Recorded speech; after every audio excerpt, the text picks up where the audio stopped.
happen. I don't think Manny Machado leaves. I think Machado leaves. Really? Yeah. I think he's sick of Baltimore. I mean, that's a great young third baseman right there. But and he can play shortstop, too, which is really nice. So 2018's free agents are going to be...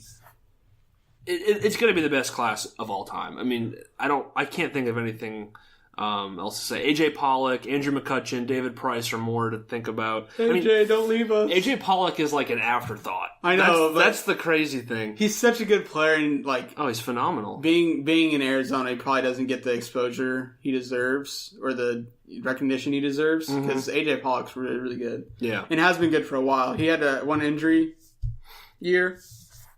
Yeah, but the year before that, when he first started playing, you saw it. Yeah. And it was like his first game, I think he hit a home run. And he's phenomenal. Like a 3 RBI game. And very underrated player. Yeah. So just please don't leave me. That's 2018. Just stay with Paul. Come on, let's go. Maybe you guys should probably try to figure out how to sign JD Martinez back. Yeah. And then take it from there. But other than that, we should be set up for a nice, fun offseason. It's just going to be, like I said, it's all going to be people prepping for next year when the whole baseball world goes into chaos. Is it going to be like the equivalent of the LeBron, Dwayne Wade, Chris Bosh free agency in Imagine that, but just imagine if like Chris Paul, Carmelo, Kobe were also free agents. Well, the next year's free agency class. It'll be similar to that, yeah. So yeah, that's good. That's the baseball recap for the most part. Good thing about baseball. I think baseball is going to be trending upwards now. It was trending downwards as far as popularity with younger generation, but there's just so many young stars in the league and so many different players that people can relate to. Yeah, absolutely. And it's so much parity in the league that. The Houston Astros weren't in the world, they were in the playoffs last year, but they weren't 2 years ago they were in the playoffs. 2 years ago they were in the playoffs. But last year they weren't even in the playoffs, and then this year they won the World Series. Exactly. It's just that much parity, and we talked about this earlier, and it's just any year it could be your team, and it could be someone else's turn to get in the World Series and win it. And it seems like every single team has a young star on it. Yeah, or multiple young stars. In 2013, the Cubs lost 96 games and the Astros lost 111. Now both have won the World Series. Yeah. So it changes fast. Yep. And like I said, a lot of great young stars. So it's baseball. I think is along with the NBA, baseball is in good hands with young stars. Yeah, absolutely. Which is kind of depressing, or not depressing actually, because I don't really care for it that much anymore. Is football is not that way anymore. There's not that many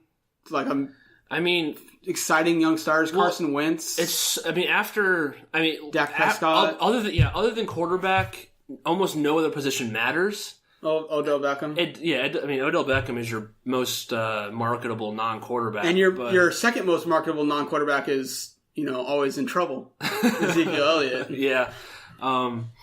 So that's the NFL's problem is it's so heavily based on quarterback, and there's only 10 good quarterbacks. And I think a lot of younger kids now are straying away from playing football just because of all of the concussion stuff.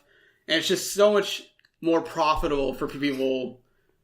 If you're thinking of making a career out of your athleticism or whatever, you're so much more profitable to go into a baseball or a NBA. Well, because the average contracts are so much bigger.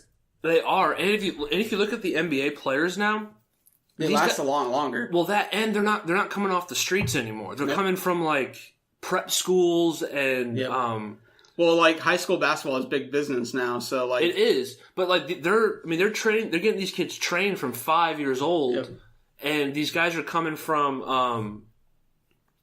Like I said, these rich schools they've had their private training from 5 to whenever high school starts, 13, 14. 14. So, these guys are ready to go, and they're ready to go into the NBA, and they're going to get paid millions. So, this is probably an unpopular opinion with a lot of people because football is still the national sport, and it's America's sport. It's still the number one sport in America, but I just don't see it lasting that long. I love football. I like watching football, but NFL's got a lot of work to do to fix what's going on there. I think the good thing for the NFL is the NCAA can't get their crap together, so college football can't get their ratings up any higher when there's a scandal every other week. Yeah.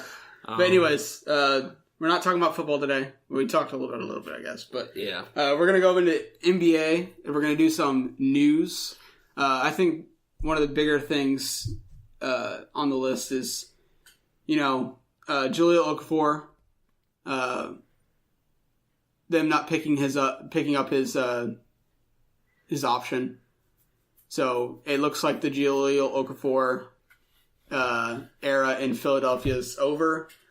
3rd pick in the draft, 2 years into his career, or 3 years into his career. Can you call it an era? No, I mean, I think he's still a talented player. He doesn't fit today's NBA. He doesn't, but... He can't rebound and he can't play defense. Yeah. Which you need out of your big man. Yeah, he needs to be able to play defense, but... He's still so young that he could definitely fit on a squad. Just to, some instant offense off the bench or something, low post offense. I'm not saying... He's a good offensive player. He deserves to be in the NBA, 100%. It's just crazy how, 3 years into his career, his first team's, already no, we're done with you. Yeah, I mean... They haven't really played him in the last 2 years. It hasn't happened. I mean, that's not completely uncommon. Look at Anthony Bennett. I know, but Anthony Bennett's a bad player. Jahlil Okafor doesn't fit today's NBA. Yeah. If you look, 10 years ago, heck yeah. I mean, but it's just in this pace. He can't run the floor. All the things you need to be able to do that didn't matter 10 years ago, he can't do. It doesn't mean he's not good at basketball. It's just, I know Anthony Bennett isn't good at basketball, but to be fair, Anthony Bennett, he is probably good at basketball. It's not, he's better than us. Yeah. But it's kind of sad for Jahlil. He kind of put it on himself too, because ever since that whole nightclub incident, it's kind of been downhill for him. It really has. His rookie year, if you went back and looked at the numbers, he was averaging 17 and 9, or 17 and 7 or something like that, which for a rookie is pretty darn good, and he'd be right in the running for rookie of the year this year. And then he had that nightclub incident, just started losing playing time. He got injured, and then the Sixers kind of just moved on from him. Yeah. They didn't stick with him like they did with Joel Embiid or Simmons, who also got hurt. But to be fair, they're both much better players than him, and fit today's NBA a lot better. Yeah, 100%. They are. They're much. They're just more talented in the all aspects of the game, not just one. It's crazy that he was he was considered to be maybe the top pick that draft. Wasn't it him or Karl Anthony Towns? Yeah. Dang, whoever. Karl Anthony Towns obviously is the much better player here. Minnesota picked correctly. Yeah, no joke. I feel like by the end that was pretty obvious. So what? Jahlil Okafor asking for a buyout or a trade, either or. Do you think that happens in the next few weeks? I thought it was going to happen last year. No, it seems like it's been trying to happen for a long time. Just no one, like you said, he doesn't really fit in today's NBA. So no one's kind of picking him up or making an offer at him. If they buy him out, he'll get picked up by somebody. Absolutely. He's young, and he still has. What's the word? Potential. So I'm sure that he gets picked up by Orlando. Why Orlando? Because they always like to pick up big men for no reason. They have 30 of them already. Why not pick up another one? Honestly, you need to pick him up is Cleveland, because they just lost Tristan Thompson. That's true. But Tristan Thompson's a completely opposite player of him. I understand that, but they need a big man. Is Jahlil a big man? He's 7 feet tall. He's 7 feet tall, but he doesn't play like that. He's like a Andre Miller type. Who's their center right now? Huh? Who's their center right now? Kevin Love? Kevin Love. He's starting at center at the beginning of the year.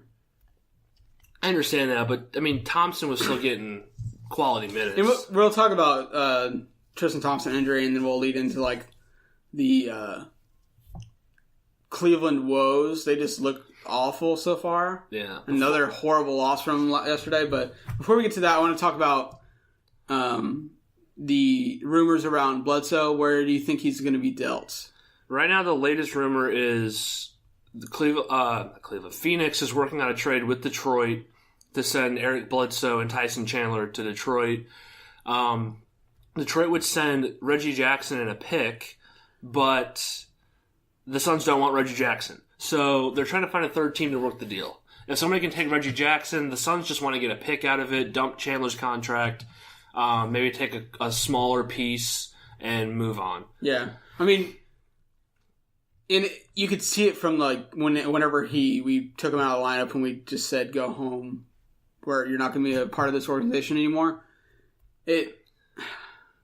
I don't want to say that he was a problem in the locker room and ruining chemistry, but it sure darn looks like he was. Yeah, they look good. They look really good. They don't look amazing, but they look a lot better than they did the first 3 games of the season, and they have a win against the Wizards now, and Mike James has kind of shown that he can be an NBA player, and I'm starting to get really concerned about the Wizards. I know, losing to LA and the Suns. The Suns are still not a good team. The Suns are still going to win like 30 games this year, and they're not going to make the playoffs. So don't look at Suns fans. I'm there with you. We're let's just pump our brakes. We're 3-1 since the Bledsoe thing, but let's just not get too over excited about making the playoffs or anything here. Yeah. But the Wizards losing both to LA and then losing to LA, losing to Golden State, and then losing to the Phoenix Suns. Golden State is understandable, but the other two, and John Wall just looked like Otto Porter was out for the Suns game, but John Wall just didn't look good against the Suns. He was taking bad shots, making bad decisions. Bradley Beal was kind of trying to carry him throughout the entire game. And then they couldn't play defense on TJ Warren, which is like your least expected person to go off. Yeah, I think I think the loss of Otto Porter... Really if Otto Porter was there, it'd be a lot different. But TJ Warren's not going for 40. No, he's not. But also, like, John Wall just did not look good. He just looked out of it the entire game. You think he was just trying to let Beal have his moments, or no? I just think because near the end of the game when they needed a bucket, he just stood up there at the top of the key and shot a 3 and airballed it and just hit the backboard. And it was a Phoenix Suns ball. It was a big turning point for us. And then we went back down and scored. And he got a technical last night. He almost got a second technical with arguing with Josh Jackson. Josh Jackson's a rookie. You're above that. Why are you arguing with Josh Jackson? So, I don't know. The Wizards they started off the year really, really looking good and kind of goes into our power rankings, but the whole thing just looks so bad now. Let me give you this. This is a little bit of a sidebar. Is what Phoenix did at the 2015 trade deadline the worst trade deadline any team could ever have? You traded Dragic, Thomas for basically got back Bledsoe and Brandon Knight, who have both been just terrible. We didn't get back Bledsoe. We already had Bledsoe. But you know what I mean. We got back Brandon Knight to make Bledsoe your guy. Yeah, that's what I'm saying. Yeah. You got rid of Dragic and Thomas to make Bledsoe your main player, and you got Brandon Knight back. I don't know why you're trying to bash on me right now. I'm just asking. But I mean, like I said, like when it happened and you knew, like I was like mad. No, I understand. Because if you trade any of them, you do not trade Goran Dragic. Yeah. Show some loyalty. He literally carried you to 48 wins and almost made the playoffs. I mean, I'm with you. I would not. I mean, and deserved to be an All-Star that year. Was he not? No, of course he wasn't. Damian Lillard was an All-Star over him. Damian Lillard's an All-Star over Mike Conley every year. It drives me insane. But Damian Lillard hasn't been an All-Star for the last 2 years either. So I mean, it's just like how many guards there are. Yeah, it's too many. But like when that happened, I was like, I just thought it'd be funny to bring up. Do you think this hurts Bledsoe's trade stock at all? Just I don't think seeing so. how well the Suns are doing without him. I really don't think so. I think Bledsoe. I think teams know that Bledsoe is ready to win and